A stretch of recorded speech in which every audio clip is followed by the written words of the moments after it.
പാകിസ്ഥാനും അഫ്ഗാനിസ്ഥാനും തമ്മിലെ സംഘർഷം തുറന്ന യുദ്ധത്തിലേക്ക്. പാക് സൈനിക പോസ്റ്റുകൾക്ക് നേരെ അഫ്ഗാൻ സേന നടത്തിയ ആക്രമണത്തിന് പിന്നാലെയാണ് ഇരു രാജ്യങ്ങളും തുറന്ന യുദ്ധത്തിന് സമാനമായ രീതിയിൽ ഏറ്റുമുട്ടിയത്. അഫ്ഗാനുമായി തുറന്ന യുദ്ധത്തിലാണെന്ന് പാക് പ്രധാനമന്ത്രി ഷഹബാസ് ഷെരീഫ്. അഫ്ഗാൻ തലസ്ഥാനമായ കാബൂളും പ്രധാന നഗരമായ കാണ്ഡഹാറും ഉൾപ്പെടെ പാക് സൈന്യം ആക്രമിച്ചു. പിന്നാലെ അഫ്ഗാനിസ്ഥാൻ തിരിച്ചടിക്കുകയും ചെയ്തു.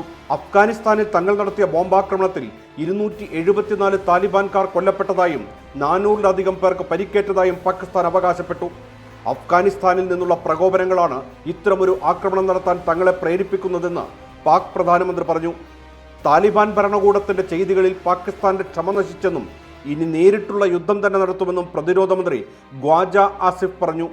അതേസമയം തങ്ങളുടെ പ്രത്യാക്രമണത്തിൽ 55 പാകിസ്ഥാൻ സൈനികർ കൊല്ലപ്പെട്ടതായി അഫ്ഗാനിസ്ഥാൻ ദേശീയ പ്രതിരോധ മന്ത്രാലയം അറിയിച്ചു.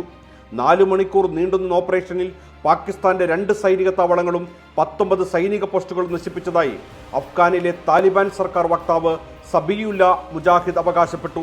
അതിർത്തിയിൽ ആഴ്ചകളായി നിലനിന്ന സംഘർഷാവസ്ഥയാണ് തുറന്ന ഏറ്റുമുട്ടലിലേക്ക് വികസിച്ചത്.